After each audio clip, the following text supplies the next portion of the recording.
A few weeks ago, I made a video on the battle in Bahkmut, and I did it in 3D maps to showcase the differences in elevations and really show what kind of tactics were being used by both the Russians, including the Wagner group, and the Ukrainian side.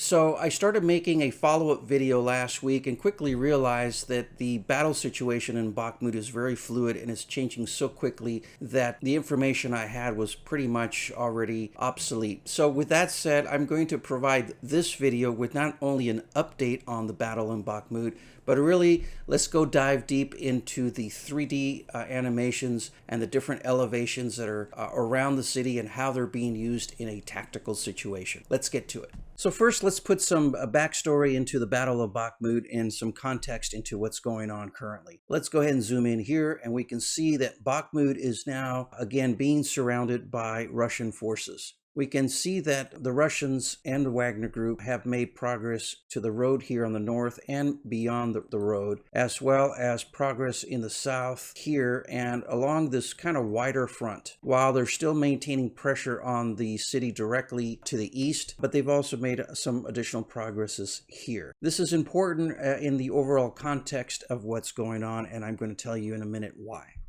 A week ago, I reported that there was a bridge that had been destroyed over this river here and that the Russian forces had been pushing towards the roadway. Then there was reports that those forces were pushed back and then they came back. But now it is clear that the Russians are in control of this roadway here, which threatens to cut off all supplies to the city of Bahkmut, as well as prevent a quick retreat from the city out by the Ukrainian forces.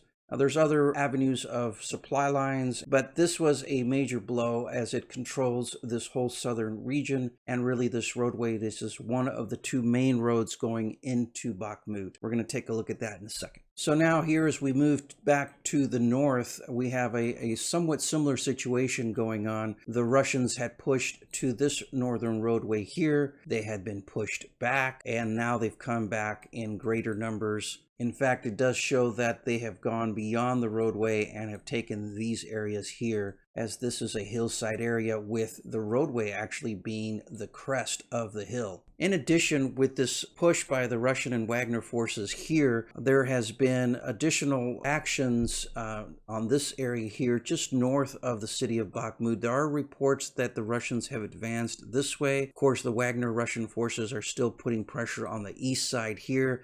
They've also advanced a little bit on the south to another section of roadway here. So now they control all these different roadways and basically are cutting off the supply lines.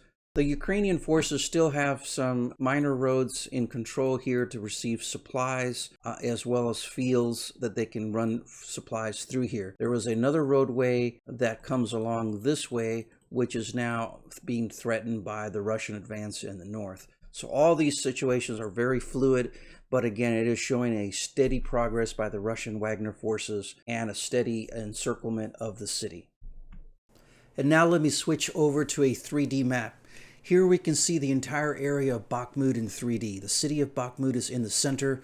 We can see on the left side the bridge that was blown, and also the road advances on the southern flank to that main road on the south. In the north, we can see the North Road, which is another main road for supplies and reinforcements to Bahkmut, and a hillside area, which we will look at in detail in a moment.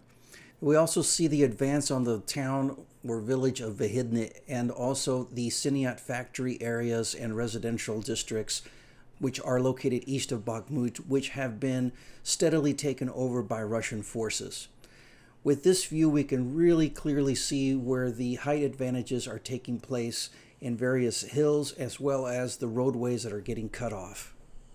Now let's look at the area where the bridge was blown. We can see that it's here near some fields and wooded areas. Now, east of this area, we have the village of Ivanevske, which is located west of the city of Bahkmut along the main road. Russian forces have advanced along these wooded areas and fields, taking the roadway as indicated here, as well as some of the fields to the south of the village. Now let's zoom out to the northern area of the battlefield, where the Russian Wagner forces had secured the roadway and taken this hillside area.